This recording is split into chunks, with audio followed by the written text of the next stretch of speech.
এবার তৃণমূলের প্রকাশ্যেই গোষ্ঠীকন্দল মুর্শিদাবাদের রানীনগরে সৌমিক হোসেনকে বলছে তারা প্রকাশ্যেই দূর হতো। দেখুন ভিডিও ফুটেজ মুর্শিদাবাদের রানীনগর।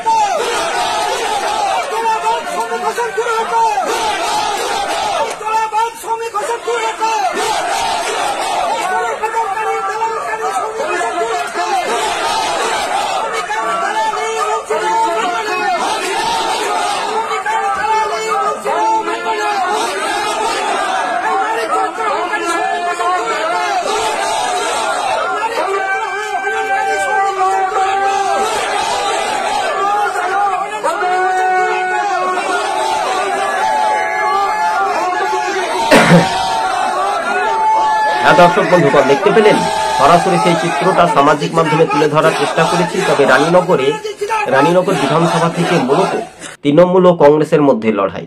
এবার কিন্তু কংগ্রেসের সম্ভাব্য প্রার্থী ফিরোজা বেগম জয় হতে পারেন। সৌমিক হোসেনকে ভোট দেবে না তৃণমূলের এক গোষ্ঠী, তারা কিন্তু বিক্ষোভ দেখাতে শুরু করে দিয়েছে। তো রীতিমতো সৌমিক হোসেন এবার ভোটে পরাজিত হতে চলেছে, মানে হারবে নিশ্চিত। 100% মানুষ বলছে, 99% মানুষ বলছেন যে এবার সৌমিক হোসেনের জিতার আর কোনো হাত থাকবে না। কেননা ভিতর মানুষের সঙ্গে বিভ্রান্তি তো ছড়িয়েছে।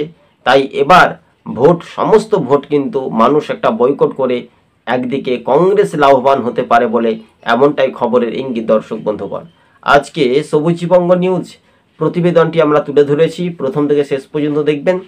চ্যানেলে নতুন হলে অবশ্যই সাবস্ক্রাইব করে পাশে থাকবেন। আপনাদেরকে এর আগেই বলেছিলাম যে তৃণমূলের প্রকাশ্যেই গোষ্ঠীকন্দল আসবে। সব মামু যদি এক দলে যদি জয়েন করে না, তাহলে সব মামুরা কি দ্বন্দ্বতে থাকতে পারবে? গোষ্ঠীদ্বন্দ্ব হবে, মারপিট হবে, হাতাহাতি হবে, তাই না? তাহলে লাভ হবে কার? অধীর চৌধুরী মুর্শিদাবাদে। তিনি মুর্শিদাবাদ জেলা ছেড়ে কোনো জেলাতে প্রচারে যাবেন না, মুর্শিদাবাদেই পড়ে থাকবে। তাহলে তৃণমূল আরও বেকায়দায়। তাই সৌমিক হোসেন এবার হেরে গোহারা হবেন। ডোমকল থেকে তাড়িয়েছে, এবার কিন্তু মুর্শিদাবাদের রানীনগর থেকে তাড়াবে। কেন অধীর রঞ্জন চৌধুরীকে কালো পতাকা দেখিয়ে সৌমিকের নেতৃত্বে, তাদের এমএলএর নেতৃত্বে গোব্যাক ঝাঁটা দিয়ে যেভাবে অকথ্য ভাষা বলাই যেতে পারে মহিলাদেরকে সাজিয়ে, কে করেছিলেন? সৌমিক হোসেন। তাও রানীনগরের ইসলামপুরের মানুষ সেটা জবাব দেবে আগামী দিন। তাই সৌমিক হোসেন দূর হটো এই স্লোগান দিচ্ছে কে? তৃণমূল কর্মীরা। ধন্যবাদ।